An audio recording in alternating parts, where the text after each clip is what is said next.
here makes your day. The Beer League Society, we bring the hype. Crack a cold one, ignite the night. Hey! The Beer League Society podcast. Let's go. We alive. Hey everybody, we are the Beer League Society and we are here with you again like we are every Tuesday night. Cody, what's happening? Hey, how's it going? How's your week going? Oh, you know, it's a week. It's going. Yeah, weeks go. How are the temperatures up in Chicago so far this week? Man, we had some really crazy warm, a nice little warm stint, and now we're kind of back down into the cold and disgusting. How about you guys? I mean, I'm sure it's just picturesque out there in the island. It's been wild. It's been really weird. So I think it was last Sunday we went to the beach because it was 78 degrees outside, and then Monday it dropped into the 30s. So yeah, basically everyone's sick. It's a little chilly, but no, it's a beautiful week. Really excited for. Been really looking forward to this podcast all week long, especially with some exciting news that we have coming up here shortly. Yes, we do. But first things first, as you mentioned, the weather's crazy, which means it's November, which also means it's still Movember. So yep. If you've been following along in the podcast, we have been spotlighting the Movember Foundation all month long. As you can see, Andy has rebranded the podcast. Periodically throughout the podcast, you'll see a QR code in the top corner, where if you scan that code, it'll take you directly to my fundraising goal, which is to raise $1,000 for the Movember Foundation this month. It all goes towards incredible, research and resources for men's health, especially around mental health, prostate cancer, and testicular cancer. So we continue the march for Movember throughout the month, and we've got some exciting things planned.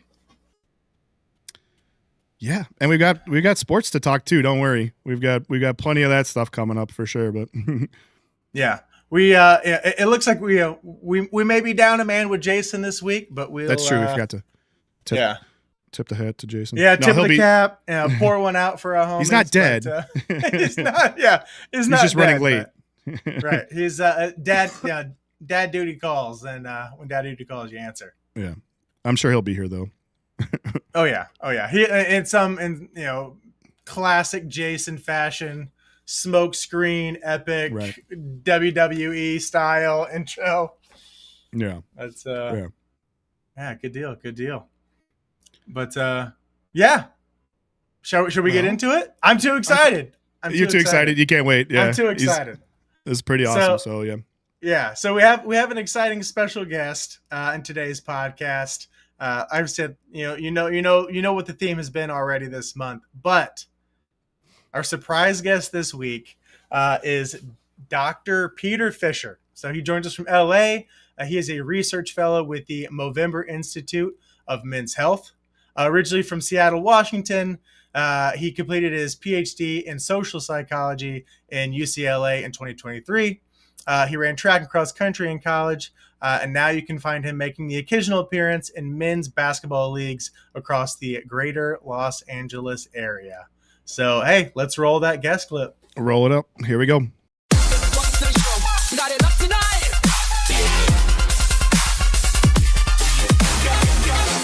That's special. Hey, welcome in, Pete. Hey guys. Welcome, Dr. Fisher. Dr. Fisher. Thrilled to be here. Thanks for that very generous intro. We're thrilled. We're thrilled to have you. So thanks for hopping on with us. See if we can throw you up on the highlight. There we go. Let's give Pete the attention. Give him his big screen debut here. Good stuff. Let's is Pete a fellow beer leaguer himself? Sounds like basketball is the poisonous choice. Huh? Yeah, that's been me. I like you mentioned, I ran track and cross country in college, just at a little D3 school up in Portland called Lewis and Clark College. But after college, I kind of quickly found out that running stupid amounts of miles on your own and without a team isn't as fun. So I got into pickup basketball, and then pretty quickly graduated from that into some co-ed leagues, some men's leagues when I was living in San Francisco, and yeah, so doing that occasionally today when time permits. Nice. And we all have a little bit of a pickup in there somewhere. But that's always the joke of not anymore. Beer league society. Yeah, everyone, it's like, oh, like, where's the beer? I'm like, no. Beer league is a level of athleticism or competition that we have left in the tank after the peak form of like high school and college. So I don't know what you're talking about. That's what I strive for, is that level of athleticism. Right. That's like if I land somewhere close to that, I'm happy. But no, it's a mindset thing. Yeah, it is exactly. It's totally a mindset for sure. Exactly. So yeah, I mean, could you tell us just a little bit, it's kind of about yourself, about your journey, kind of, what brought you with the Movember Foundation? Yeah, absolutely. So I have a background in social psychology, which is, a branch of psychology where you look at kind of the societal factors, the social norms, the environmental factors that influence behaviors and beliefs. And in my PhD, I studied a couple different things, but one of my main lines of research was looking at kind of how men perceive and conform to more traditional ideas about masculinity, and was playing around with different intervention approaches to kind of help men navigate those pressures in ways that were showing kind of masculinity doesn't have to be this restrictive kind of really constraining thing. It can be something that's expansive and inclusive of these like positive behaviors, like having emotional conversations, showing love to other people, and being vulnerable. And so that was kind of the basis of my research during my PhD, and did a couple studies on that, wrote a couple papers, and then finished up in 2023, and which was around the same time that Movember actually started the Movember Institute of Men's Health, which is our internal kind of research team and impact-focused strategy hub at Movember. And they were looking to hire some folks in the U.S., and I just happened to be on the job market at the time, and then it was a great timing situation that it worked out, and I'm very lucky to be in this position where I can kind of continue the research that I hold like very near and dear at an organization that has such great values and such great impact like Movember. Yeah. I mean, that's amazing. I mean, you love a good timing, right place, right time, stories, especially when it's something like this. Especially the fact that it ladders up so well to what you were already passionate about and doing ahead of time. So that seems like a match made in heaven. Totally. Yeah, it's a great crew of researchers where the research team is spread across, Australia, the US, and the UK. And it's, people united by the same kind of interest and passion around just men's health, and coming out from different angles. We have clinical psychologists, folks in public health. We just brought on somebody who's an evolutionary anthropologist. So it's great to have folks with like different perspectives, but sharing the same kind of goals around kind of improving the state of men's health. Right. Nice.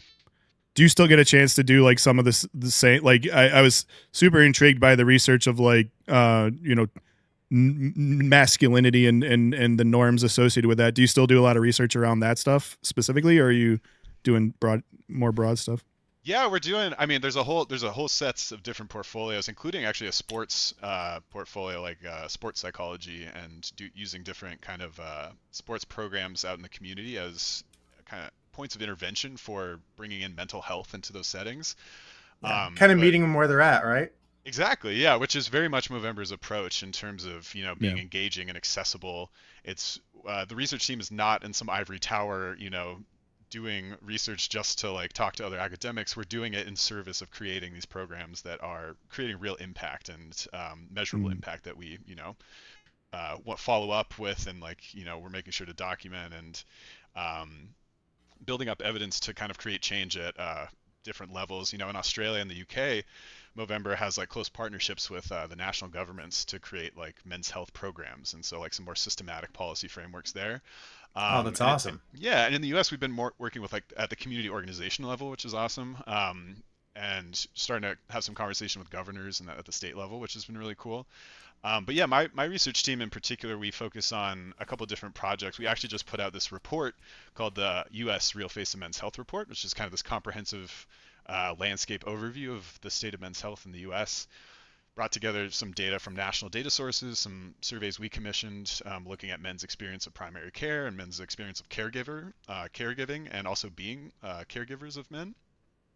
Some really interesting findings in there, specifically around, social norms and kind of the role that social norms play in both being barriers to health for men and kind of getting in the way of, help-seeking behaviors and having conversations with friends and leading to some of that social disconnection and poor mental health outcomes.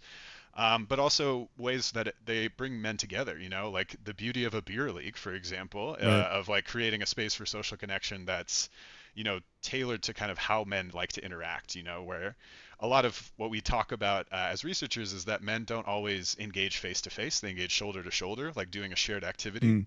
And a beer league is like a great example of that, or like a sports team, or like, doing woodworking together. A lot of the stuff that guys tend to do. And so that's kind of something making beef jerky and, Sure, yeah. Whatever if you're making beef jerky with friends, right? You're right. Smoking up that meat, yeah. Absolutely. Right. Yeah. Nothing says friends like bumping elbows, making beef jerky. Yeah.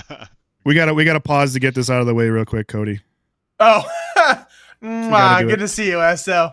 Yeah, we have every podcast SO's in here asking for that kiss, and who am I to say no? Yeah, he's been like already chomping at the bit, like 3 messages I think, and since he started the show asking for that kiss. So on the topic of shoulder to shoulder with buddies and stuff like that, yeah, right. I don't know where kissing falls on that. On that spectrum. We're breaking down barriers here. Exactly. Break down those stigmas. Shoulder to shoulder, face to face, whatever whatever you need. Lips to lips, yeah, whatever you need. Lips to lips, exactly. There you go. Yeah, I thought that was particularly cool. I think, that resonates with me a lot too. I know, like just enjoying activities with your buddies has a lot more mental health benefits than I think a lot of people tend to realize. And you also touched on the fact that a lot of men don't necessarily know how to share like their feelings quite, from time to time. And so I think having that shared activity can sometimes, if you're cognizant of as a guy who maybe does struggle with that, know that when you're out there playing ball with your buddies and stuff like that, you're doing yourself some mental good, like from that. It's not just out there just to be the competitive thing. And that kind of resonates with me a little bit as well too, because I do wish that more men were open to like sharing their feelings and stuff like that, and stuff. But we have a segment of therapy on this show sometimes, but I think it mostly just is about why your team sucks. But I think it's more or less venting. Right. Grief counseling. It's important. Right, yeah. Exactly. We try to get people to open up as much as they can, but the going on the topic of meeting men where they're at and everything like that. I know that it's difficult to have those conversations if that someone is struggling. But if they're in isolation or you're not having that one-on-one, you don't see if something feels just a little bit off. Like, it can be difficult to even know that there is a problem, right? So being around people that you're comfortable with, that your buddies, one, spotting the signs. Two, if that comes up naturally, it feels a lot less, I'm sure, as you're like, it feels a lot less judgmental or being cornered if it just comes up in natural conversation when you're already there, right? So, opportunities to spot, but also, ask how you doing, Yeah, totally. Right. And I feel like for a lot of guys, it can feel like there's a hesitance or like there's stigma around asking that question that's like one level deeper than how you kind of normally interact. But I mean, in my experience and what we've seen from the research is that pretty much any time that you ask, be like, hey, like, what's up? What's new with you? What's going on in your life? It's almost always warmly received, and it's like everybody's got something going on. And I think there's a lot of like mental barriers that prevent people from having that, like my experience is like, oh, if they do say something serious, like how am I going to respond, you know? And it's like Yeah. Right. a lot of times you don't even need to say that much. It's just the act of listening is like kind of Right. as therapeutic as like recommending, you know, resources or other things. So it's really like a low lift thing to go that next step. But yeah, I think it is funny. I think it's not, even for some men, it's not necessarily like a conscious barrier. It's more of something that they just never think to do, especially in settings where it's like maybe more of like a relationship built around a shared activity. But that's why it's nice to like in true beer league fashion. My favorite experiences with like teams that I've been on is like maybe we had a bad game, maybe we won, but we went to the brewery afterwards and we had a, you know, a little debrief session, and that session is all like it made whatever experience we just had on the court that much better, of just being able to just kind of hang out and process and chat together. So yeah, there's really something to that. Yeah. Well, there's I play in a men's softball league, which is where a bunch of the gentlemen that are in the chat are from. But I always joke, you know, after every week after we play, it's always like, hey, we heading to our bar. And it's like, yeah, it's the whole reason I even come. The best part of the week is our bar Right, afterwards, because it's wings Afterwards, and right? beers and I mean, yeah, you go enough. I mean, they give you koozies and stuff. So Yeah. when Shout you out come to our bar, every Wednesday unofficial. for 7-8 years. So you're a Right. good patron. Yeah. No, right.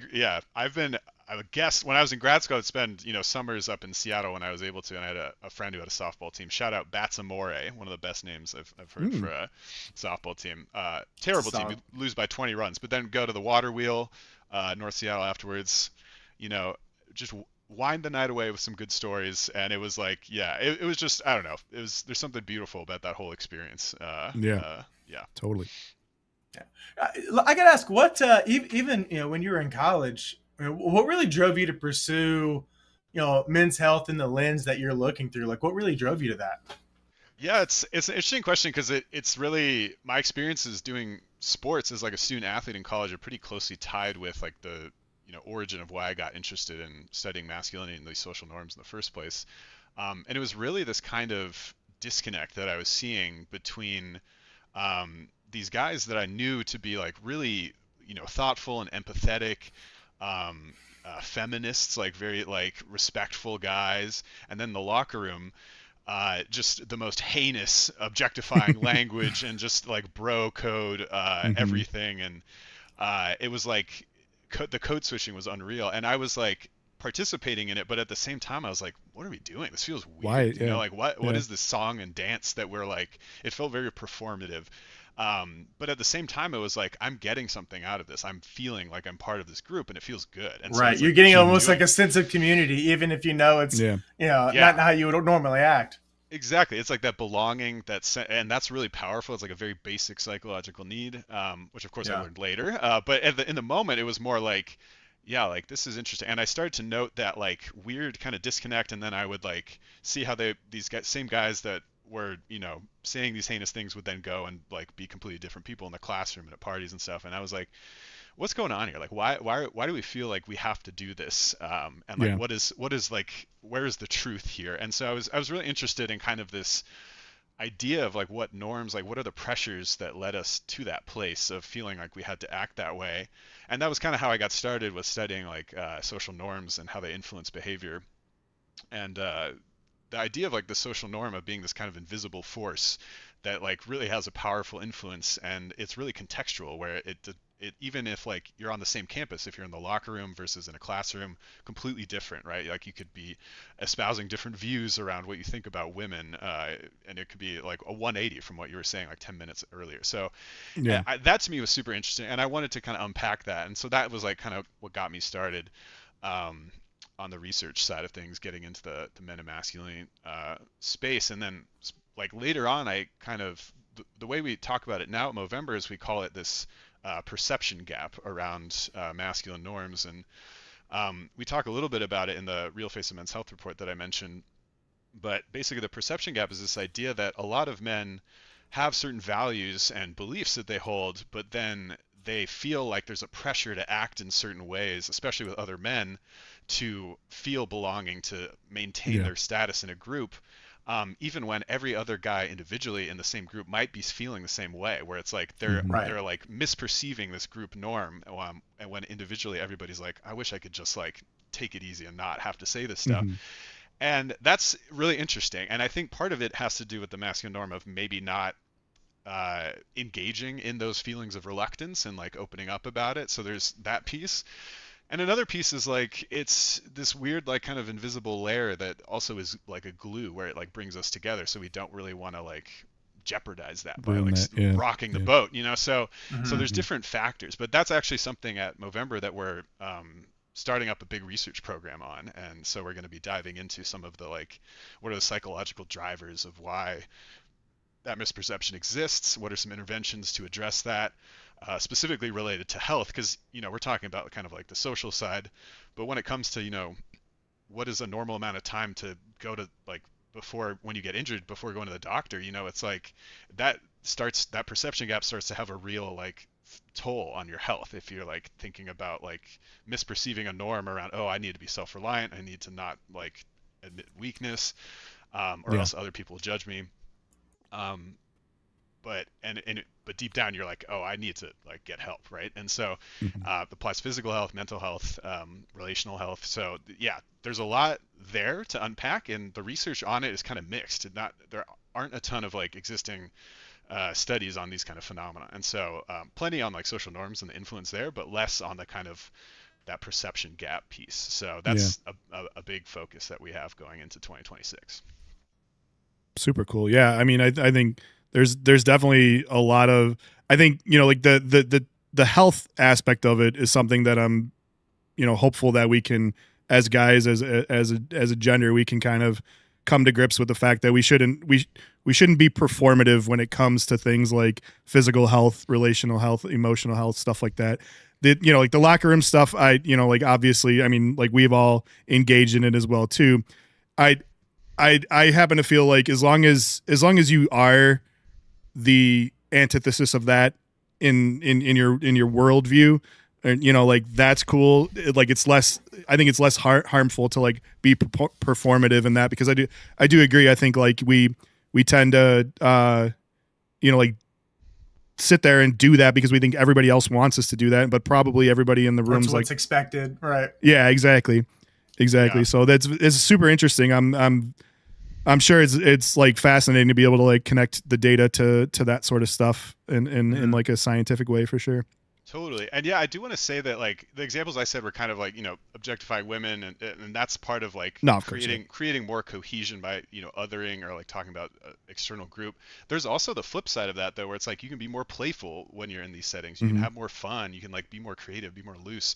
And then that goes away when you're out in the world and you feel more constrained and restricted. So it's like that's a Right. misperception too. It goes both ways. So it's like, yeah, I think it's just super interesting that the contextual forces at play. And so Yeah. yeah, that's another thing, is like it's not all bad. I think it's Yeah. Right. it's I mean, we there just want to there understand it better. there definitely is a lot of bad though too, because I mean like as a Chicago sports fan, you know, like we've seen that play out in the locker room. You know, aspect of things has played out to a very terrible level, you know, with our hockey team as well too. So like, yeah, not trying to downplay the fact that it can rise to a very toxic and terrible situation that actually harms people for sure. But yeah, I just, you know, like I definitely know that I've felt like I've been part of that culture where you go in there and it's like everybody's just bro coding it and, you know, and talking and hooting and hollering and stuff like that. And that, you know, like that aspect can sometimes be playful and fun to your point and stuff too. So Mhm. very interesting It- stuff. But yeah, like where do you draw that line between being playful versus being harmful? Yeah, and I think one more thing here, Cody, is that I think it's not necessarily that like every locker room the norms are going to reinforce the worst behavior. I think it's Sure. something about, it might be more about the flexibility to have like not go to 100% every time when you're in the locker room, maybe to like bring Right. it down a notch, you know. And it's like Mhm. feeling like you can do that and still feel like you belong, you know. And so I think it's Yeah. there's like gradients there, it's not black and white. And so that's another Yeah. thing we're playing at, is like the extent that people feel like they have to do it, right, versus like Right. being like, oh, I know that that's kind of a pressure or like something that people are navigating the space, I don't personally feel like I have to get into that. And it's like, how do we Right. get people there, right? And so yeah, Yeah. there's a lot of like different interesting questions that open up when you start looking at the space. Yeah, even if you're just being mindful about or conscious about, like, okay, don't push it to the point where I feel I'm being performative, because then it almost feels like you're lying. You're lying, you're not being Mhm. your true self and everything like that.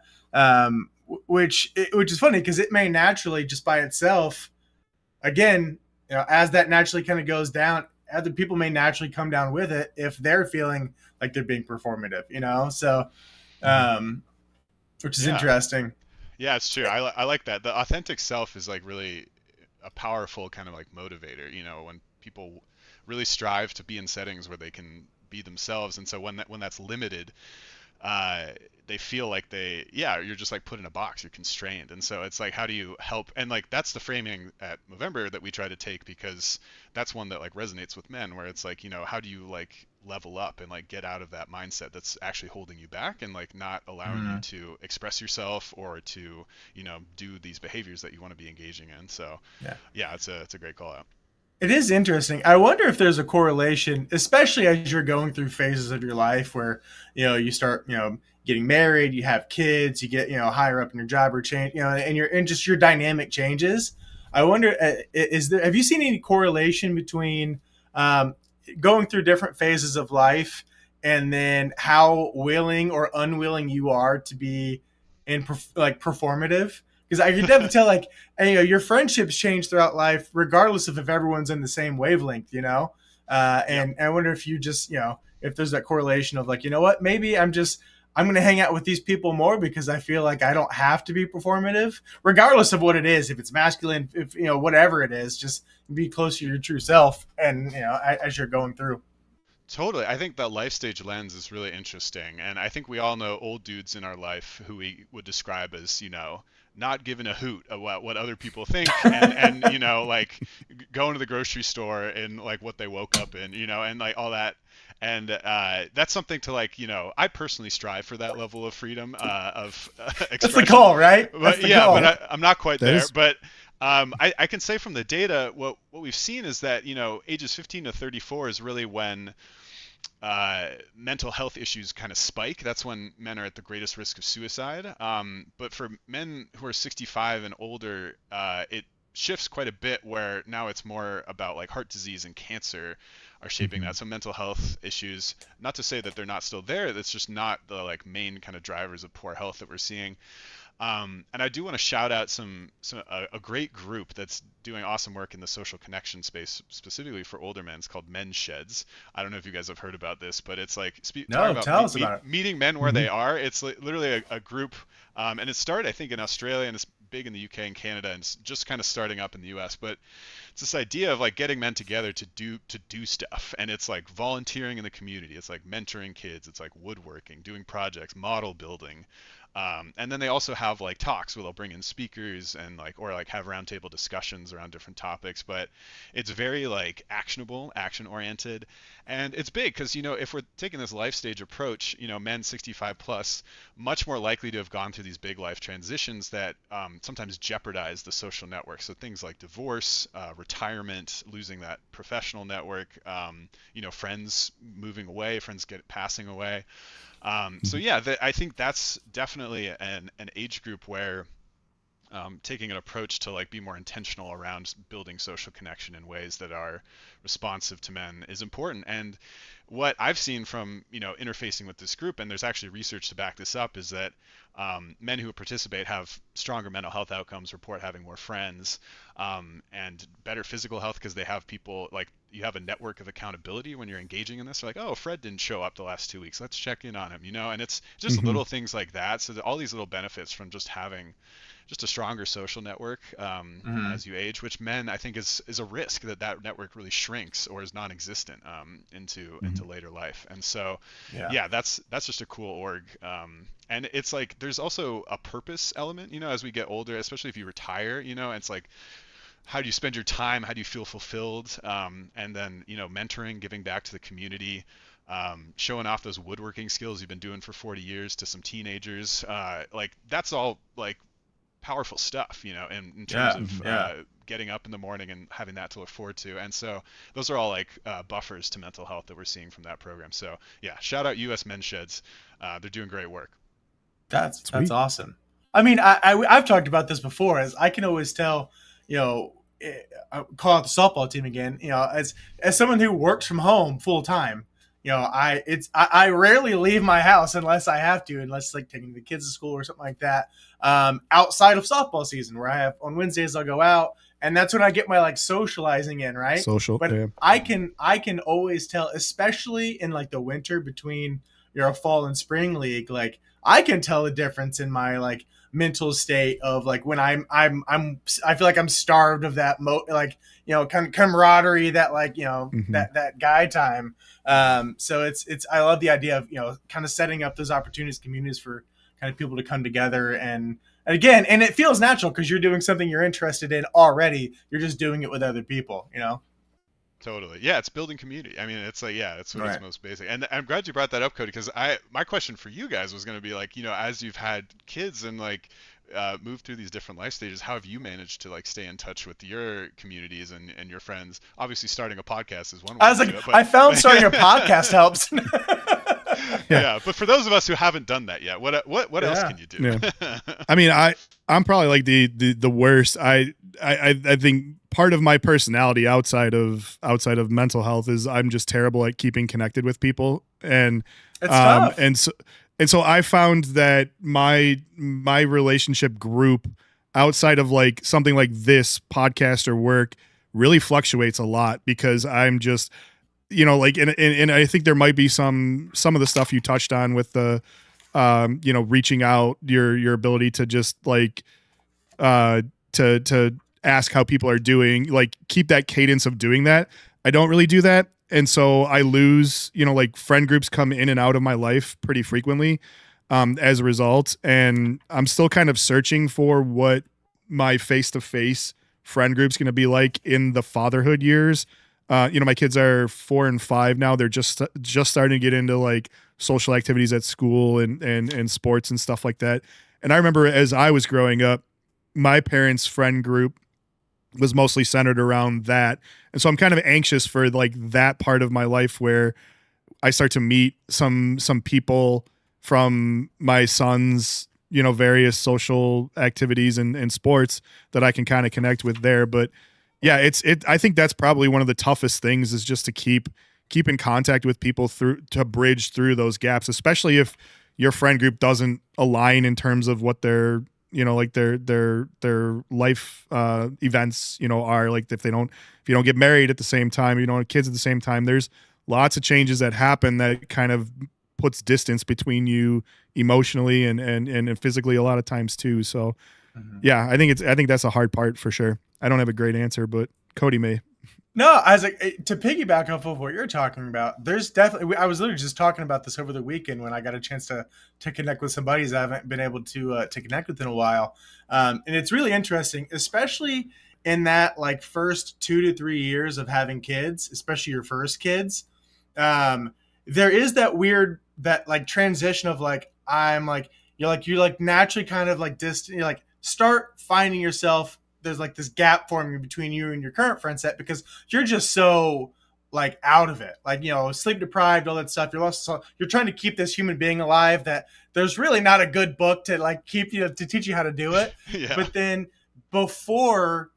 there's that gap between like, okay, well, I'm just trying to keep this thing alive. I'm losing connection with the ones that I've been hanging out with. But then there's a gap between that and like when your kids start making friends and you can start making friends with their dads. And that like 3 to 4 year gap is real. I mean, it's and there is that like, you know, that sense of like, you know, it can be tough. It feels like a transition period, and it feels like you're just in a holding pattern a little bit in that situation. But I can definitely connect with that, Andy, for sure.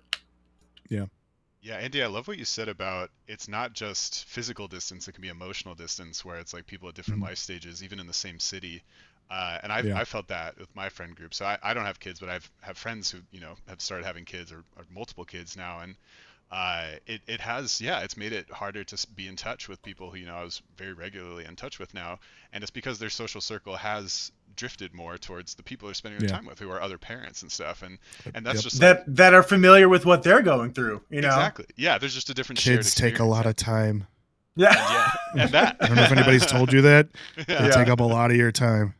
Yeah. And it's forced me to kind of be more intentional about like, oh, like this is somebody who he was the one initiating this, and now it's like I have to initiate if I want to like maintain that relationship. And it takes work, and it's not something that was necessarily within my power, but now it's like I'd be like, oh, like what can I do to, shore this up? But yeah, it's like I say that as like if I have it all figured out. I absolutely do not. I just organized like a brunch meetup with some friends and with my partner. I was going down the list of people, and I was thinking like, man, when's the last time I even like met up with them? It was like some of it was like pretty long, and it's like man, and it's tough. And I think we have to give ourselves some grace though, because there are factors outside of our control that are affecting that, like technology and like pandemics, for example. There's a big movement away from like in-person connection that's kind of being accelerated by like technology and things. And so that's absolutely real, and that's a pressure that everybody's navigating too. So I think we need to give ourselves some grace, but also, we have agency when it comes to being the ones to initiate contact and stuff. Yeah. I'll tell you one thing that has helped me, honestly, even if it's not necessarily like physically seeing people, but just making sure I'm reaching out, is I have ADHD. So prior to being diagnosed in my early 30s, I had to like write down everything. I was Post-it notes everywhere. I was like, if it's out of sight, out of mind, I'm gonna forget it. So in my like late 20s, I started like I have a physical like day planner. And I don't know if you can see, I don't want to go too close, but like, that's cool. But in there, there's in the first 3 things I start every day of, what are 3 things I'm grateful for? What are 3 things I'm excited about? And then who are 3 people I'm going to reach out to today?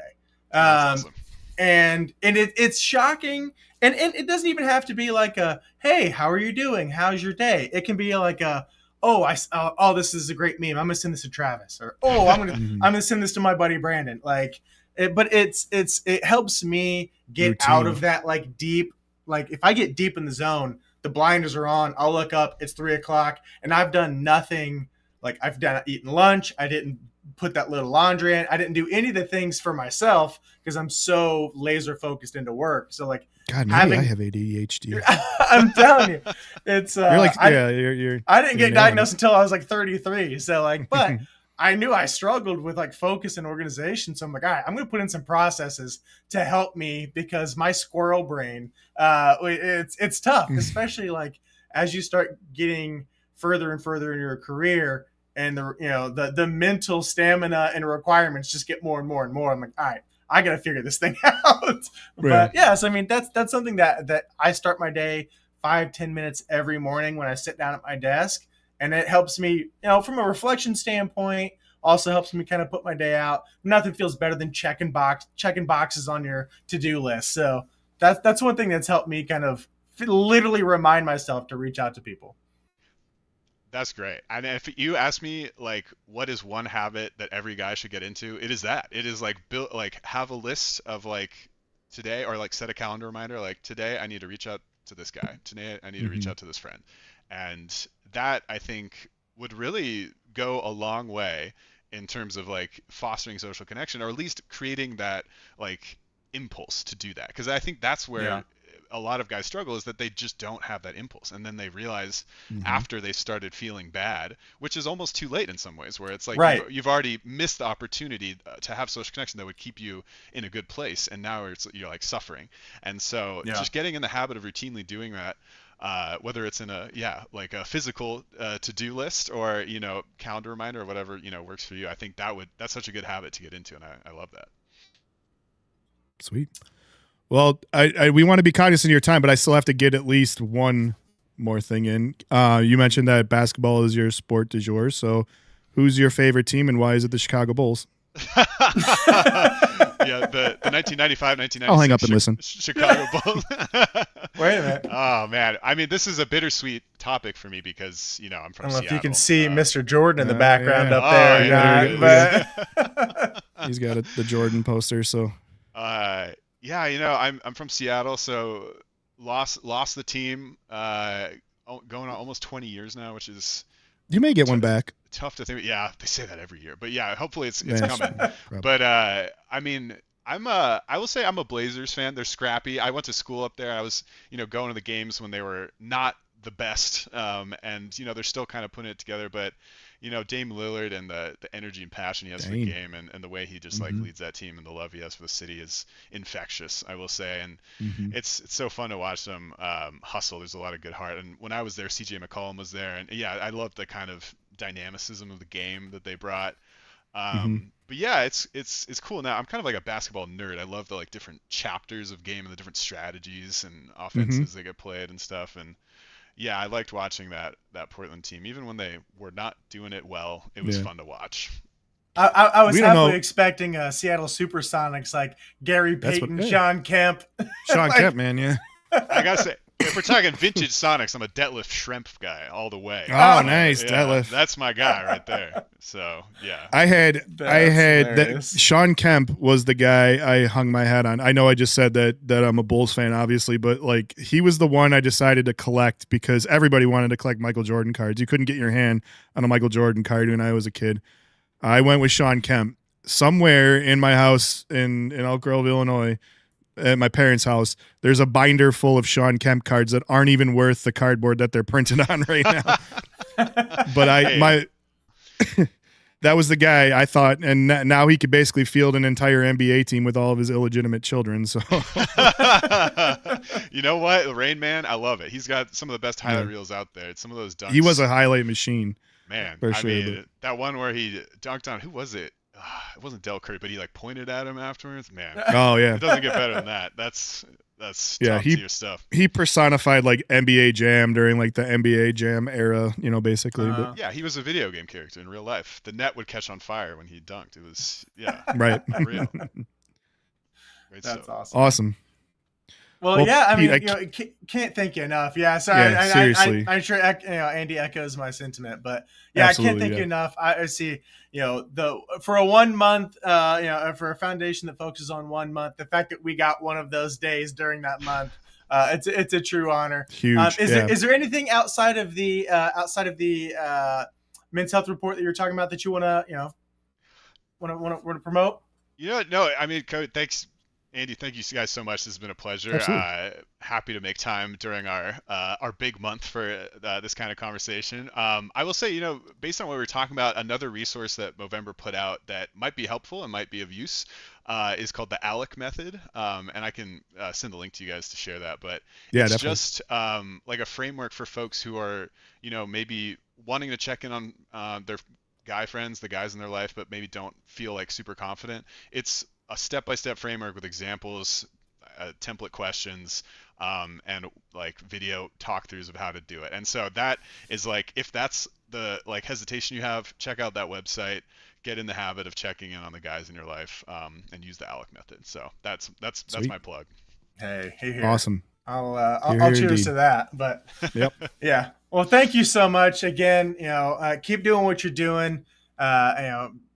Doing incredible things for an amazing foundation, but also something that will impact all of us. Even if it's not us, we all have friends, partners, fathers, brothers. Dear ones that we love. So keep doing what you're doing. Thank you so much. And it's been an honor, man. Yeah, Thank thanks, you Pete. guys. It's Appreciate really a it. pleasure. Appreciate it. Take care. All Take right, care. Cheers, man. All right. He was awesome. That was awesome. Yeah, Yeah. that was huge. And yeah, if you are so inclined, I've got the QR code up as well too. Please feel free to make a donation if you can, and if you want, definitely let us know when you do. Throw a chat message in there, and we'll get you highlighted for that. But yeah, that was great. That was awesome. So shall we go into some football? What do you think? I think so. Yeah, I've been dying to talk about some football. I don't know about you. Let's get it. So yeah, I mean, All right. start us off. There's a weird one with the Raiders this week. What about that onside free kick? Yeah, I know. We've kind of covered special teams quite a few times, I feel like, on this podcast, but that was a new one that I had to actually go and look up after the fact.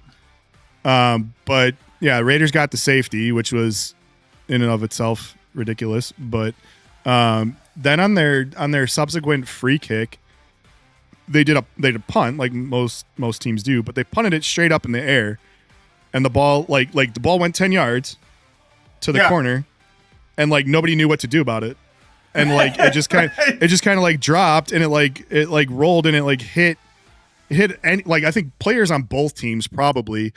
But it caused me to be like, and I think it was Tom or something. No, it wasn't Tom Brady. I don't know who was doing the game. Kick? Like, and so I had to look it up. I was like, what, you know, like some of the announcers were like, could they have just? It went 10 yards. Could they have fielded it? And let's bring in Jason. He's here too. Oh, let's go. Hey, Jason. There he is. Oh, look at that, man. Yeah. I got some Good stuff timing. going on.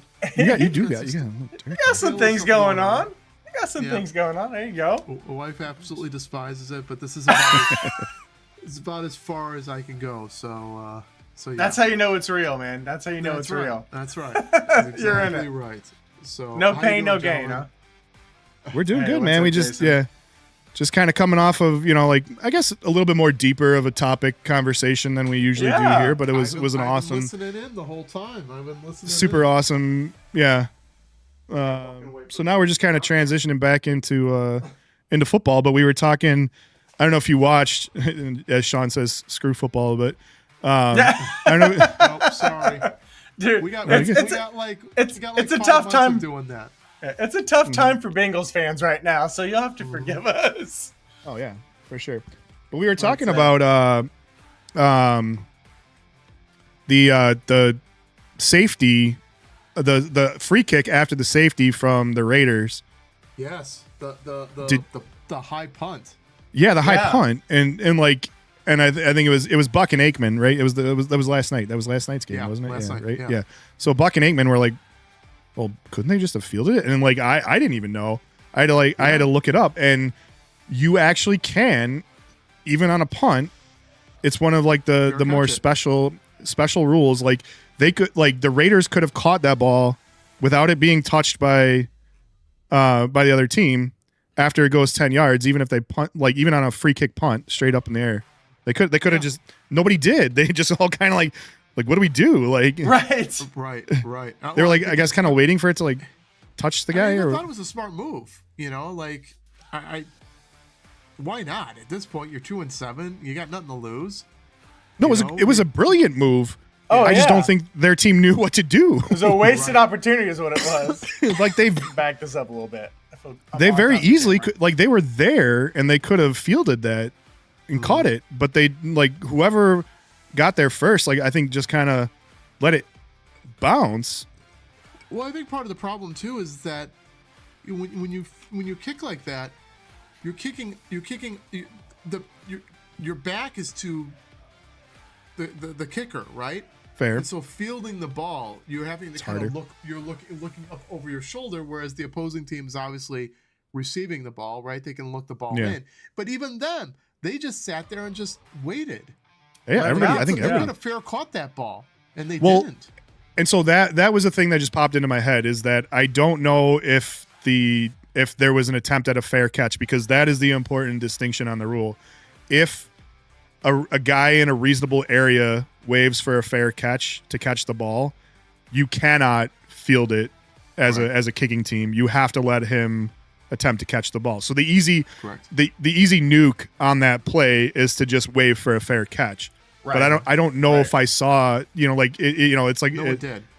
I don't feel like anybody waved for it. Yeah. It was right in front of that player. I can't remember what his name, but he watched it bounce in front of him. I don't think he really knew where the ball was. I think he probably lost it.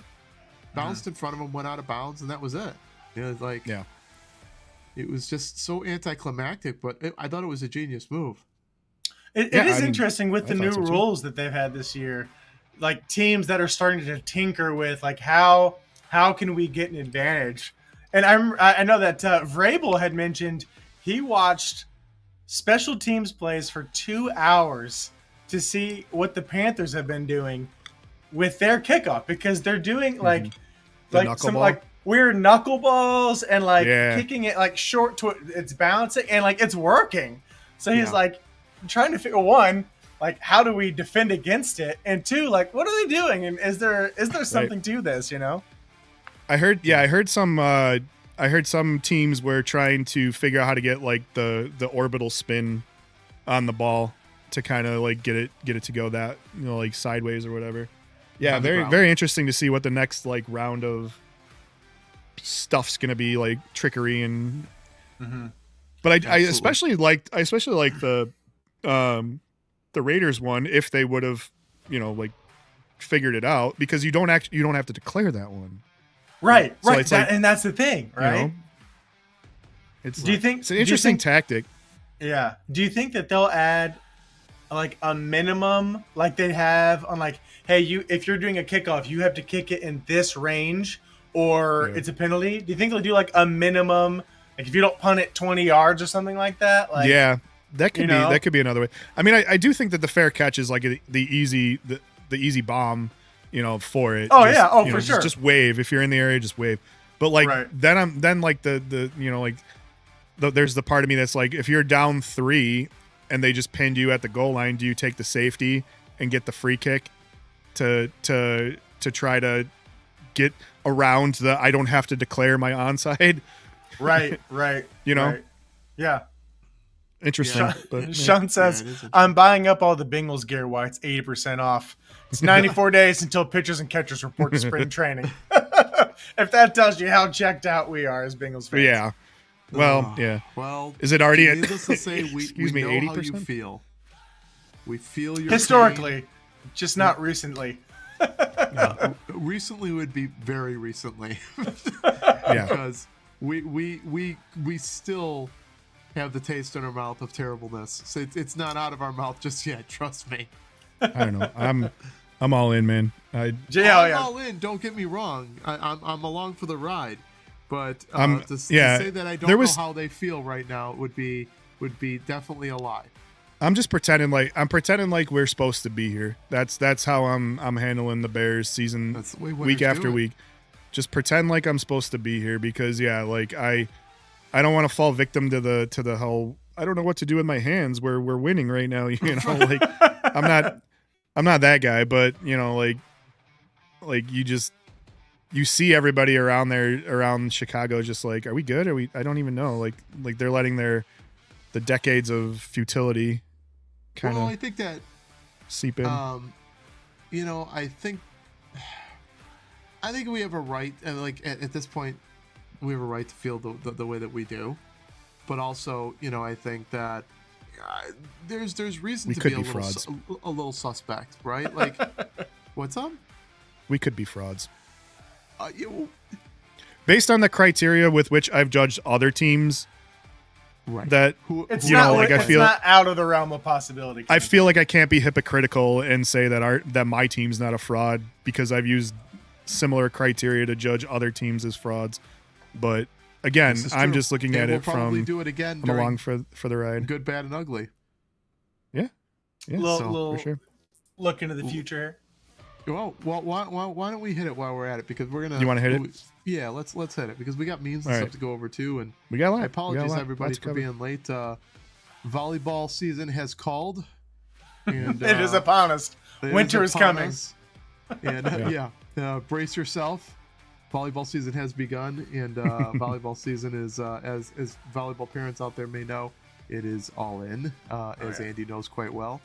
So Hey, we're dads. Dad first. That's always the rule, right? Exactly. Doesn't That's matter right. what it is. Dad first. dad Yeah. stuff first. So yeah. All right. So we're gonna So try let's to get make it happen. into good, bad, ugly.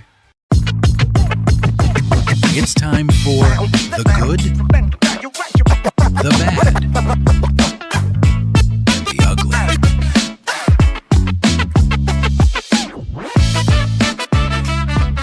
Alrighty. Who's I kicking love us that off? intro every single time. It's so good. Did we get it on the stream? Oh yeah, we got it on the stream. Yeah, oh yeah, we're in good shape. Andy, you start us off. You start us off because Jason's gonna hurt my feelings. So you start us off here. Fair enough. Fair enough. We can't do therapy session right in the middle of good, bad, and ugly, unfortunately. But It's never stopped Right. us before. that's true. Yeah, we just don't. Yeah, I just don't know if we're gonna go video intro, but we'll see. My good for this week, as much as I hate to admit it, Bryce Young against Atlanta. I mean, you got 31 of 45 for 448 yards, 3 touchdowns, no interceptions. That 488 is a franchise record for sure, as well as obviously career That's a game. highs for him. That's a hell of a game. It's a game for anybody. 123.2 passer rating. Not to mention that 6-play, 60-yard game-winning overtime drive. I mean, again, against Atlanta, which you're always in it if it's late against Atlanta, but I'm not splitting hairs here. He threw to 9 different receivers, and I think that speaks a lot, especially when they don't really, like their receiving team core doesn't have like standouts per se, but I mean, and then you look at T-Mac now, but he's, yeah, exactly. He's single-handedly kind of holding that together. quickly becoming, exactly. He's obviously leapfrog everybody else in terms of his output. But has the possible issue been that they haven't had a Rico Dowd type talent to take some of the heat off the passing game? Because I mean, with that 1-2 punch of Dowd and Hubbard, like you gotta honor the run, and. It's totally fair. I mean, we're experiencing that as well too. Like our team is perfectly balanced on the run, and I think that opens up a lot of between run and pass. And I think that opens a lot of stuff up. So you might be onto something there. But the last stat I'll cover is he was 10 of 15 for 212 yards with 2 touchdowns on passes that were greater than 10 air yards, which I think is a huge stat. Like almost half of his yardage was on greater than 10 air yard passes. So I think that was huge for Bryce. I kid about how much we fleeced them in that draft, but I do kind of sort of think it would be okay if Bryce wasn't a total bust. So the silver lining is there for the Panthers fans. For sure. Well, Yeah. They went. He's a lot more palatable to me than half the other quarterbacks that that are out 100%. there that people are trying to shove down my throat. So, I think 2 years ago, I think that the Carolina was looking pretty stupid because Young was getting benched. He looked like garbage, and he's starting to come around. He's starting to come around. He's starting to be a serviceable quarterback, but some they just don't projects have take the some talent time on the team to be able to support him in any way, shape, or form. Yeah. He's still small. Yeah. I still think he's going to struggle in that regard. But this is he's not that much. I think he's fairly comparable to Caleb too, though. Caleb might even be smaller. Caleb's not smaller than Bryce. I mean, shorter, No. not smaller. I mean, they say that Young is 6 foot. He ain't 6 foot. He ain't. He ain't. I mean, he's 5'11", max. Yeah. yeah, but, he's small. He's agile. He's quick. He's agile. He's definitely But, agile. So yeah. no, good for Bryce. It's glad he finally had a career day. Yeah. He and again, credit where credit is due. I mean, I think the Panthers had a great draft paired with a great offseason. I mean, they had some holes. They did a great job fixing them. I mean, they've got some young talent that they're building upon. That receiver core, they've struck gold with their running back combination. They drafted Brooks a couple of years ago, and they haven't even gotten to see him yet because he keeps, he's been in. He was injured when they drafted him, and then he re-injured it like right away. So, and they've somehow they've struck gold with not one but 2 really serviceable running backs, and that's before Jonathan Brooks even comes back. So I don't know. I think they're trending in the right direction. I really do. Yeah, I think so. I think you're right. Very good. All right, so that's All right, who's next? That's your good. All right, go ahead, Cody. Yeah, so I'll say my good is Sometimes it's low hanging fruit, but Josh Allen with 6 touchdowns. Yeah, that was definitely not low hanging fruit. That was a fucking game. Yeah, Josh Allen in the win over the Bucks, 19 passes, which is also pretty impressive. 19 completed passes for 317 yards and 3 touchdowns. That's an incredible ratio for only 19 completed passes. But then you throw on the additional 6 carries for 40 yards and 3 touchdowns. Every other run, he's scoring a touchdown. I mean, that's that's an absolute just backbreaker performance against a really good Bucks team. Yeah. So it was, and they needed it. They needed every bit of it. So especially after that stinker the week prior. Yeah. But Josh Allen crushed it. Nice. Good one. Good. All right, Jason. So unless you were living under a rock, you probably saw Darnell Washington's punishing run against the Bengal. That was an angry run. That was the you want me to throw it up? Run of all runs I've seen in some times. This is what This is what high school teams see when you're playing the. Yeah, there you go. Yeah, let's play it.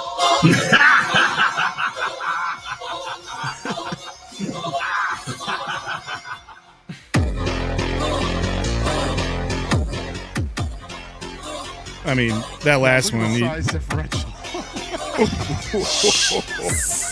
Just swatted him. Absolutely swatted him. So from us boys in Chicago and Cody having lived here, I know that Andy knows it well, but this is like your public league schools versus any Catholic league or private school league football team. This is like men among boys type of stuff, which you rarely see at the NFL level. That was chef's kiss. That was pretty incredible. It was a good run. Yeah, 265 pounds. Was that 31-yard run? He's a big dude. He is a. It really felt like he chose to go out of bounds. He was not pushed out of bounds. He was not tackled out of bounds. He decided, I'm done running now, and just stepped out of bounds because they were not bringing him down. No, right? No, not at all. So man. That was my good, and boy, good. Was it good. So. All right, on to the bads. I think he's mean. So. I don't like you. Run. Yeah. It was an angry run. You're a bully, and I don't stand for that. Yeah. Oh man. All right. Moving on to the bads. All right, my bad for this week is 9, aka JJ McCarthy. I don't know. I'm sure you guys have heard about his alter ego 9 by now. Have you heard about that? No. Yeah, so he went on record, I think like probably some presser or something like that says that when come game day, he's no longer JJ McCarthy. He turns into his alter ego, aka 9. And like basically like set himself up for just absolute ridicule with that, because I think the 2 games that he's had since he's let 9 out of the bag have just been absolute stinkers, and like obviously got to watch it firsthand. What's behind 9? Yeah, that's his number. His number's 9. So he turns into this personality. He's not JJ. He's 9. But you see him. He like wears like the eye black and all this other crap. He tries to turn into some alter ego who's JJ apparently this is not cosplay.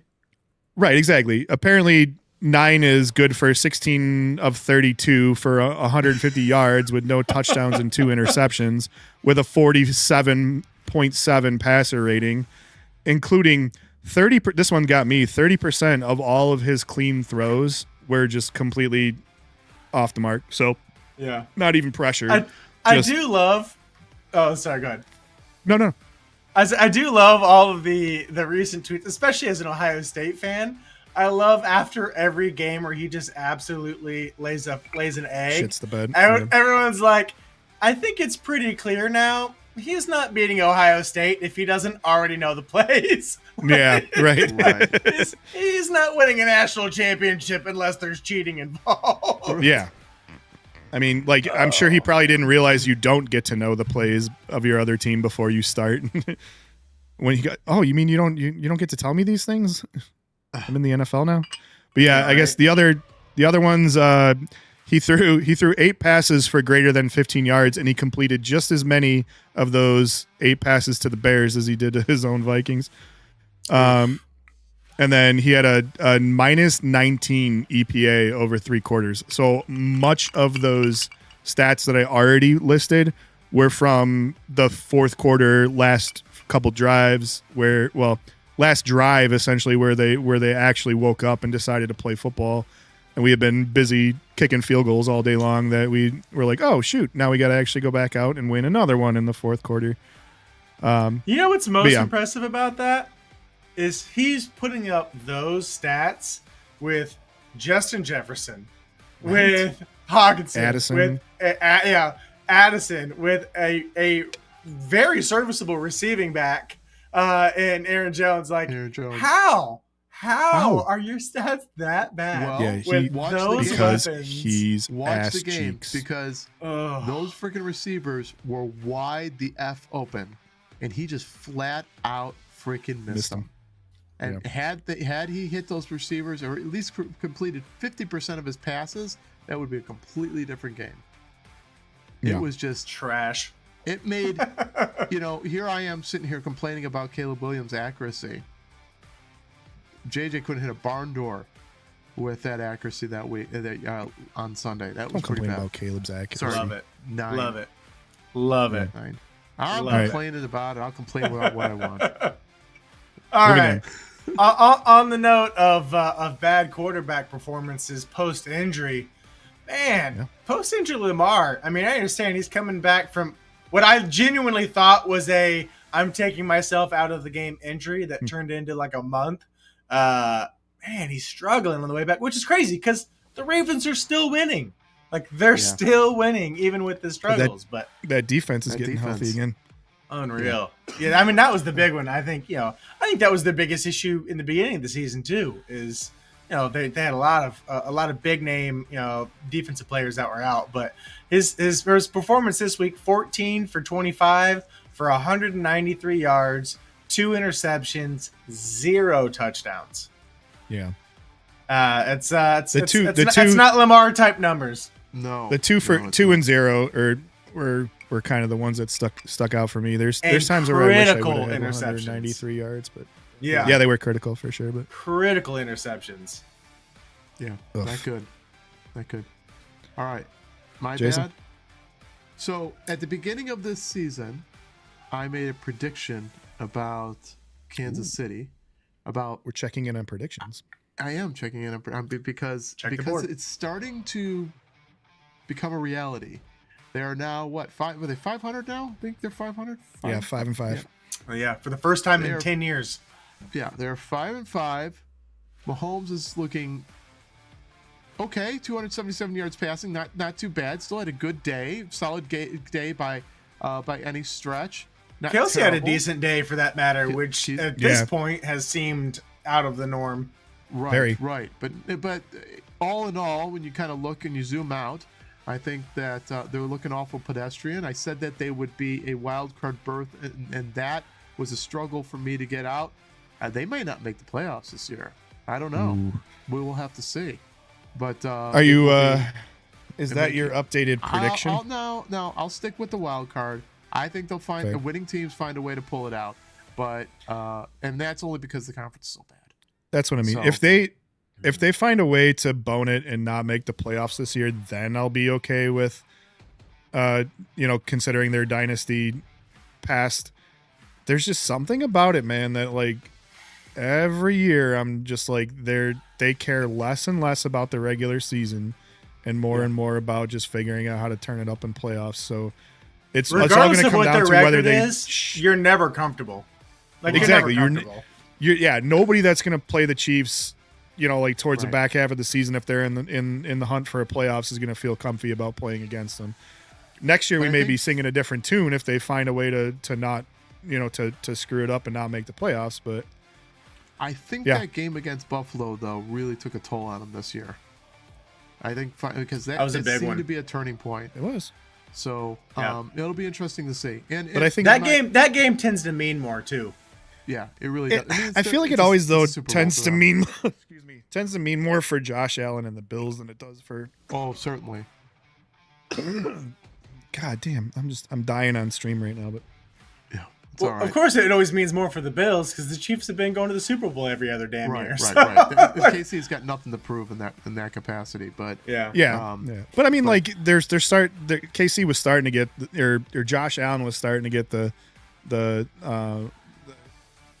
in season Mahomes killer kind of moniker, and I'm sure that doesn't necessarily sit well. I mean, with Patrick, but yeah, I don't know. I think I'm not. I know they want to beat the Bills, but I don't feel like that's not another one of those like, okay, yeah, you go ahead, have your little regular season win, but when it comes time to actually play games that matter, right. but there's a kink in the armor for sure, and I'm watching that team very closely to see if that's legit or if they're just taking their foot off the gas right now. Yeah. It's interesting. So my other bonus there obviously is, and this my bonus bad. Yes, this You got is a bonus true. bad. This is true. She can write a song about it. Please My no. bonus bad And make $1 is trillion. right. Woof. In Detroit obviously has been underperforming since Ben Johnson has left. They had every opportunity to win against that game against the Eagles, and 0 they for could 5 not score a touchdown on fourth down. Yeah. Oh, they went for it 5 times on fourth Yeah. down and didn't convert a single time. So I know that's my Dan Campbell's bonus Mr. bad. Go for it on fourth, but The magic That's is the brutal. magic is missing with Goff at this point, and you could see it. It's starting to really reveal itself during the play calling, and they're just not able to get anything together, not able to get momentum, and they should have beaten that Eagles team. They were ripe for the picking, and they just couldn't do it. So the Eagles fulfilled the prophecy. Our They did our fulfill the unholy prophecy. alliance is now finally complete. We beat every single one of the teams in their division, and they beat every single one of the teams in our division. We are now both atop our divisions thanks to this unholy Thanks alliance. to each other. Exactly. And Right. now we can it. play each other in a couple weeks. right. There you go. It'll be So, interesting. There's one. my bads. All right. There you go. We on uglies? We on to the uglies? Yep. All right. That was last. Okay, cool. God, just quarterbacks left and right, man. My ugly is that big time debut for Shedeur Sanders. Yeah. Ugh, Is he an NFL quarterback? no, I mean he's Not, pretending not to be by one on TV anything right I've now. seen, but you know what? We're gonna find out this week because you know what he's not gonna have this week is an excuse. I haven't gotten any snaps with the starters because he's Right. gonna get a full week with them this week, and we'll see. To be fair, he was thrown into the Lions' den Of a little course. bit with his first career start. But with that being said, he was what there was a point where he had was it 19 plays and 18 yards or something Yeah. like that. He had 19 Yep. snaps and only 18 yards. Like He was his final numbers were 4 of 16 for 47 yards, no touchdowns, 1 interception, a 13.5 passer rating, 19% success rate on all of his dropbacks. I mean, like any stat you look at, it was just absolutely terrible. I get it. I agree with you. He gets thrusted into the game, Wasn't fair. but yeah. when which but that's what when you're a backup quarterback, which I know he be believes ready. he's not. You got to be ready, and again, like you want to start to squash the narratives that are surrounding you. I don't think you need to go in there and necessarily have a world-beating game and just dominate, but what you put up right there is only going to service those narratives even further Yeah. about you're just like I mean, everybody I think had the book on you accurate from the I get-go. think anything at this point other than complete stellar play. I mean, we deal with the same thing in Chicago with Caleb. I think he's getting, the microscope is on him. I think Fucking- with Sanders, it's going to be twice as bad. That's the hard Vikings part fans is are calling for he- them to pick him up next year already. The Vikings, I'm telling you, which I thought was hilarious. Sanders dug this hole for himself, and He he's did. going to have to be perfect to dig himself out. I mean, this is the insurmountable. uphill And that was battle the that he furthest created thing for from. himself. Yeah. And he's if he wants to break that and be like, you know what, maybe we did have it right, he's got to perform above okay, or else he's never going to escape it, and he's going to live in quarterback purgatory. Speaking of checking in on earlier predictions, I'll take a moment with the Shedeur Sanders talk to check in on our early prediction. I mean, we're getting up there. close. We're getting up there. We're getting up there. So we We've had predicted that I forget We- this one. we had the prediction in our preseason. We were talking about interesting things to watch, and the QB room for the Browns was the interesting thing to watch. We only need Deshaun Watson right now is the last quarterback to have to come up with a start before we get all 5 of the quarterbacks that were originally on the roster for the Browns to have started during the season. Dylan Yeah. Gabriel started, Flacco started, Sanders. Shedeur started, and I forgot who the Jacoby Brissett. Jacoby Brissett. Yeah, He started as well too, it's crazy. or not Jacoby. Who the? Yeah, I was Who the like, hell's the that doesn't other? sound right. No. Why am I? Now I got to look it Brown. up. I Yeah, thought it was QB. only the 3 so far, but I may be wrong. No, there's 4. No, There you're is right. a- there- You're right. Yeah, I can't remember. It I'll was, look it So up. many darn quarterbacks we don't even know anymore.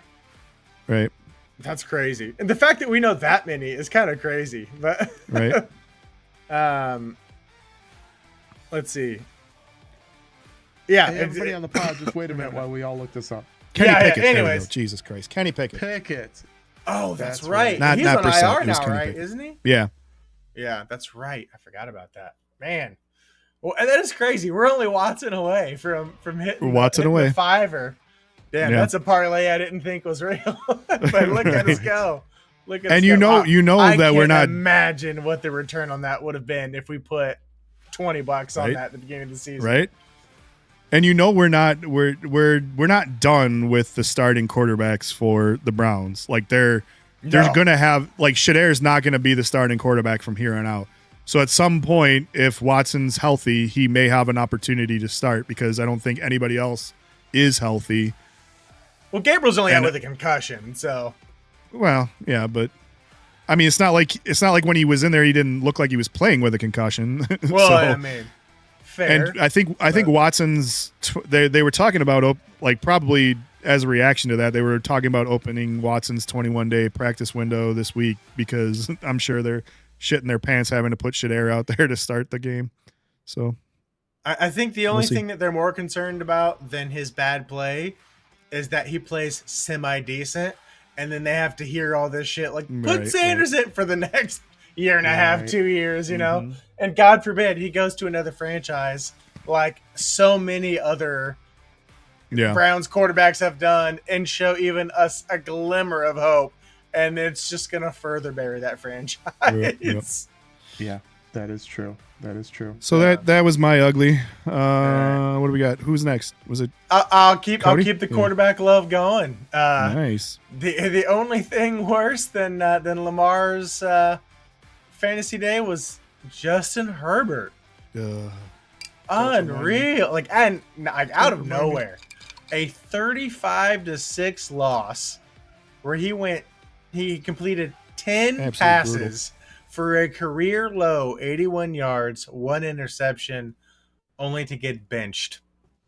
I did so Like- much fantasy research on how Herbert was a surefire fantasy QB this year.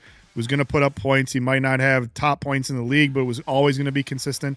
That dude is not like I shouldn't say that. That was probably one of his more like shittier games, but I have him and Daniel Jones as my quarterbacks, and I've never once been able to predict which one is the better quarterback on a given week. Well, And this it's killing me. I think this year is Daniel Jones is the outlier more than Herbert is, but I think You're probably right, but I may be remembering this stat incorrectly, but I want to say Justin Herbert was like quarterback 2 weeks like 10 through 18 last year.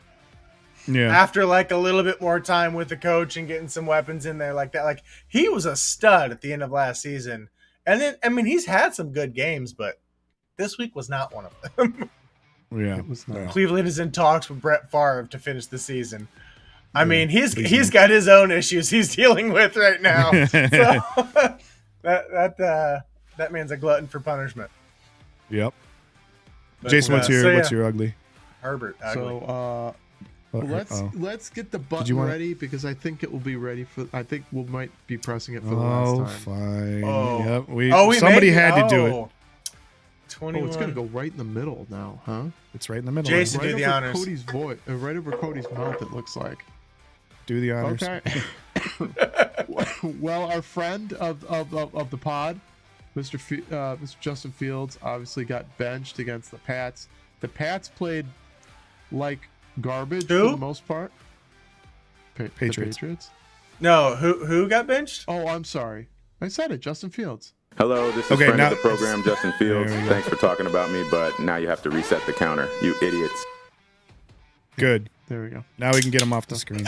There we go. I just liked it right over Cody's mouth. Looked like It was kind of perfect. Let's hit him with the old 21 can salute. There you go. Yeah.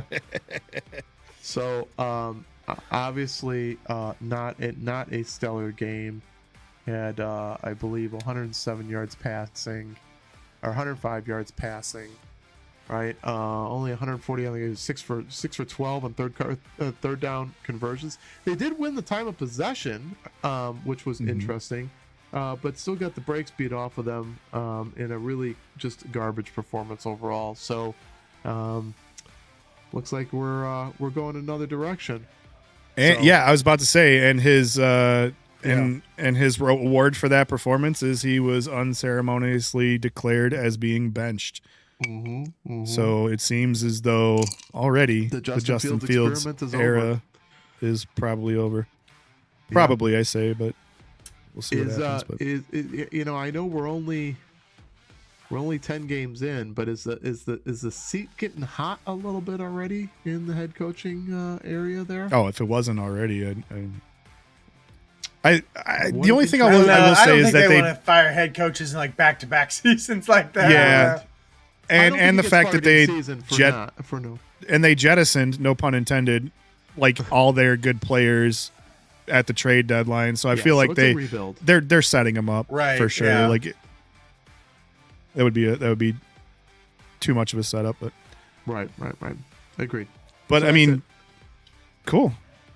In terms of benchings though, too, we got all sorts of like weird benchings this week. I don't know if you guys saw that. Like, so yeah, obviously, friend of the program, Justin Field gets benched after the game, but like to Right. start the game, you got Abdul Carter got benched for sleeping during a meeting. Some coaches out here making some points this week. Exactly. Yeah. Some things were. Yeah. Some emphasis was being put on some folks, and some stuff was being like tossed out. Keon Coleman missed the walkthrough, so he got tossed out a benching to begin the game, and then that weird one last night was CeeDee Lamb and Pickens. Yeah. Didn't start the game for whatever reason. Yes, I hear after the fact that there was some surveillance video that they might have been sneaking out because they were in Vegas. So they might have been sneaking out to go to the casino or something like that. But it was very like cagey. You know, like I don't think nobody expected it. And then the Monday Night Football crew had to like scramble to go interview the coach to like be like, "Fuck, why are they not playing?" Right. And he said something like to the effect of it was a personnel like coach's decision or something like that. So like they said something along the lines of like they weren't. What did they say? They weren't at the things they were supposed to be at, or something along the lines. That, yeah, like, it was very like very they weren't cagey. where they were supposed to be, kind of thing. Right. Yeah. Which is interesting. But then, I mean, they came out swinging. I think even missing the first series, what did Pickens have like 100 yards in the first half? CeeDee Lamb still got a touchdown in the first half, didn't he? Yeah, I think he did. Like, but There was like just 4 receptions and like 40 yards and a touchdown or something like that. Pickens' But that's a good half. receptions though, and his yak on those receptions seemed very targeted. Just the way he he was like message received, like hopefully, or maybe screw you, coach. I could, like you put me in. This is what you get. I don't know what his mindset was, but all I know is what he did on that on a couple of those plays where I think there was one where he got like a crossing route and he was heading towards the sidelines, and like you could easily see that everybody on the Raiders was expecting him to go out of bounds, and then he just juke stepped right back in bounds and turned up. Oh, and just yeah. like, see ya. And I think Ankles CD all over the floor. CD was waving to him on the other side of the field, like before he made that move. He's like, see ya, you're gone. Yeah. I hate to say this, especially like I wasn't a huge fan of Pickens when he was in Pittsburgh. That may have been just my absolute hatred for Pittsburgh, but the thing was always like, oh, he's like, he makes incredible contested catches. He's such a great contested catch guy. I'm like, yeah, because he can't get open. You only get that good at contested catches if you're not open. And if you're not never open. But right. man, him across from CeeDee Lamb, I hate to say it because this is a little bit of like eating crow myself here. Like, dude, he's looked like the better receiver between CD and himself. And I don't know if it's just he needed that other guy to pull some of the attention away, but he's looked like the better receiver. Definitely did last night. He just has, yeah. And I'm a big CD fan guy. I think CD's a top 4 wide receiver in the NFL for sure. But, we got some injuries we can get through kind of quickly too. We got Penix landing on the IR. He might be done for the season too. But not only that, but now get something out of Kirk. Right? You're right. No, you're right. Absolutely. The season of Kirk begins. Kirktober or whatever it is. But Drake London out too for them. That also hurts. That does hurt. That doesn't help Kirk. Doesn't help Kirk. Yeah, I was about to say. Yeah, we got Gabriel with the concussion. Calvin Ridley too, broken fibula. Yeah, that sucks. And that's nice. He's a good guy too. Like I've always liked Ridley. Yeah, he's had his issues in the past, but in his Atlanta time, but he's a good guy. I like him for sure. Speaking of injuries, one thing I did want to cover real quickly.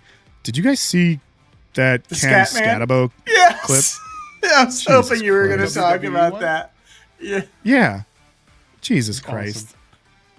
And then his subsequent like Instagram post afterwards where he's like, if you guys don't like the fact that I'm out here trying to have fun because I can't have fun doing the thing I always have fun doing for fun, then go have fun someplace else and unfollow me or something like that. Yeah. What the rock? I don't know. No. I'm not sure if I was him, I would be out there taking, even if they're fake, taking slaps to the chest or whatever he did to, on the and that was a little rough. I thought it was great. I'm sure you did. I mean, there's sure how many? Did. There are so Flies many. right to the sun, right that close to the sun.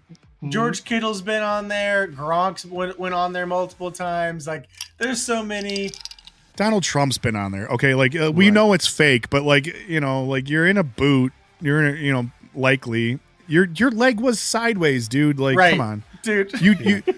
I don't mind if he goes on there and then says like, F you guys. Well, I guess he kind of did that. F you guys. I'm doing this anyway. But like, like you can't just expect to just be like, what? Nobody sees anything wrong with this. Like, your leg was sideways, and like a couple weeks ago. Now you're in a cast, and you're just going to be sitting there getting chopped in the chest from some WWE guy. Like, what's going on? I don't know. Between that and then you could blame everything on Geno Smith. I don't know if you heard that soundbite. No. What's that soundbite? He at his post game. I heard Geno's post game was like, just like. Was it Torched Earth or whatever? Just we got a lot of Monday sports analyst over here taking screenshots and shit. Right, dude's going through it right now, and I feel bad for him. But he's like, man, just blame it all on me. He's like, your kid screws up at school, my fault. You got a flat tire, it's my fault. Like anything that goes wrong, blame it on Geno Smith. No. So I hate to say if anything fucks opportunity in there somewhere. Like, I was about to say, definitely some sort of slogan or commercial in there. There might be, but this is an open invitation for me to say if anything fucks up on stream from here on out, it's Geno Smith's fault. Geno Smith's fault. So, do we need to add a Geno button?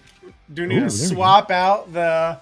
But if the Geno Smith button doesn't work, then it's Geno Smith's fault that it doesn't work. Right. It's perfect. Right. It's a built-in Beer League Society ready technical issues.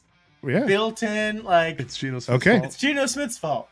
People are It gonna sounds like we're gonna have to next retire Justin Fields anyways. We might have to. Yeah. People are gonna watch the pod and be like, have no idea what's going on, but it's gonna be our inside joke, and we'll love it for sure. Good enough for me. There you go. Cool. Well, all right. Memes. We could do memes. Let's get it. Or is there anything else you guys want to talk about? I know we've had a pretty action-packed pod here today, so let's finish. Send us off with some memes here. All right, let's do the meme.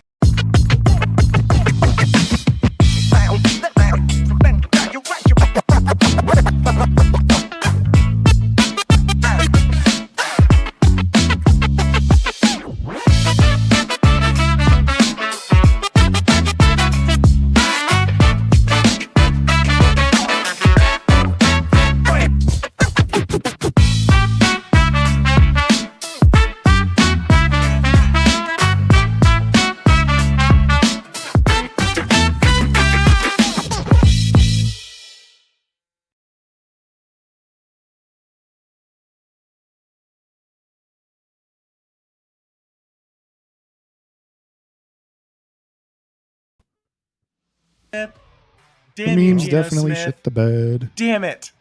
Geno. It's Geno Smith's fault. It's Geno's fault. Can you hear me, Andy? Or Cody? I can hear you. Yeah. Okay. There's Yep, Andy. we're back. Andy's Sorry. back. Memes See? did not work. The If only meme we video had did not work. Geno Smith. If only we had a Geno Smith button. Yeah. All right, but we could do the memes. You played the good, bad, ugly or no, theme. Right. Oh, well, it didn't show up on stream anyway, so it doesn't matter. Yeah, it's fine. Oh, It's yeah, fine. we'll all do right. the good, bad, and ugly stream. Or, Okay. Well, we're on to the memes. Okay. Okay, here we go. This one, I think it's just the fact that it's Publix. Just saw a Dolphins fan overcome with joy, fall to their knees at a Publix. Like that's like the most perfect, like Miami thing ever. Just absolute joy because you decided to part ways with your GM. Yeah, so that's pretty funny. Starting out, that's the one that started out. All right, we got this one. Thanks to Cody for this one.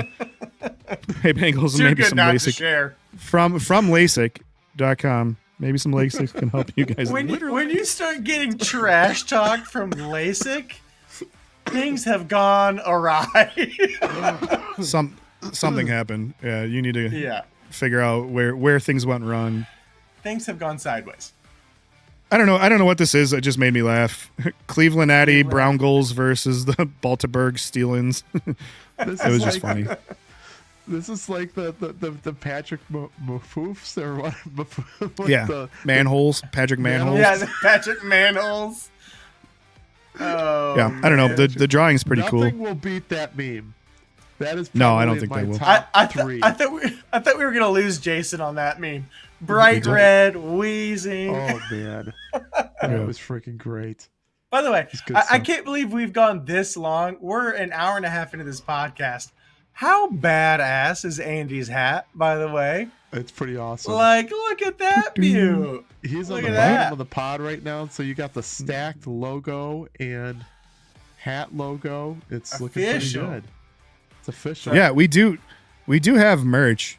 I was gonna say If Andy's anybody been ever working wants on it. some things in the background. Andy's, I did. I made a post on the YouTube channel about it. Nobody really reads any of the posts, like the blog posts on the YouTube channel. But if you want some of our merch, you can go there and find the link. It's on Redbubble. You can search us on Redbubble. But this one is definitely not from Redbubble. This one my amazing wife had made for me as an early Christmas present. She got nervous because I was doing all the Redbubble stuff that I was going to buy a hat, so she gave it to me early.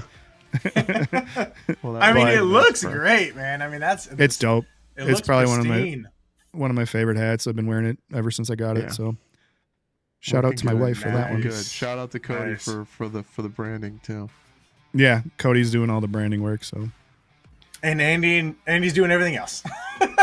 He's doing all the things. The logo's about all I've done. And I just show yeah, up. plenty. You guys done plenty. All right. And Hey, Jason I'm not brings the afraid analysis. anymore. That's right. I said I'm not afraid anymore. Do you hear me?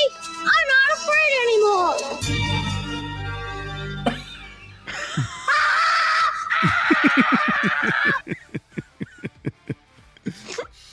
Oh man. That's crazy. Someone's got way too much Hey, time on their I'm hands. not afraid anymore. The scream's just perfect. I I said feel I'm like not afraid anymore. I actually legitimately Do you hear picture me? Joe Burrow I'm screaming not like that. afraid anymore.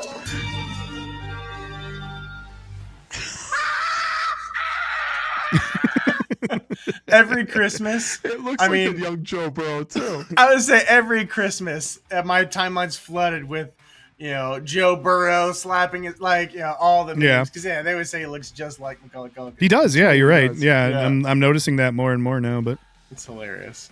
The old Captain's Macaulay Log, day Culkin doesn't look 14. like a young one. Anyway, yeah. Yeah, Captain's Log, day 14. The mustache continues to grow. Our powers continue to increase. Put that one in there for Movember. There you go. nice. I thought it was a good shout out to Movember. I like Yeah. it. Like I said last week, I don't know if the mustache had anything to do with it, but I definitely had my best week of batting first week with the mustache. So I'm Nice. saying there's definitely That's a the power of correlation the there. stash. All right. What's next?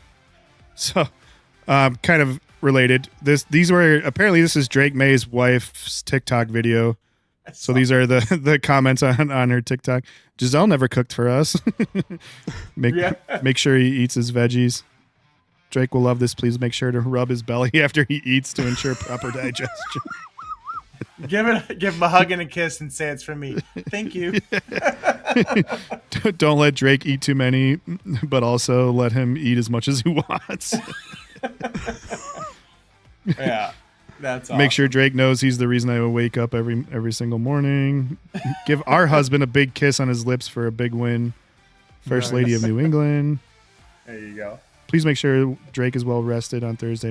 My will to live depends on it. Thank you for feeding our king. That's pretty great. That's awesome. Yeah. For how horrific the internet is, like you love to see those. That's Those are about as fun. tame. Yeah, as- right. Yeah, that's pretty tame. Yeah. So this is a 3-act play here, starting at the bottom. Shadair Sanders runs onto the field and the crowd is hyped. Followed by Shadair Sanders takes a 13-yard sack in his first NFL drive, and concluding with Shadair Sanders runs off the field and the crowd is not hyped. I love that they're all by different people too. Yeah, right, exactly. Yeah, it's just a legendary turn of events. Agador That's Reddit. Farticus. Agadorfa, Farticus. Yeah, Oh, that's a great name. nice. All right, what do we got? This is Bradley Bozeman punched in the face by Manti Te'o's girlfriend, which I think is hilarious. Here we go. Ready?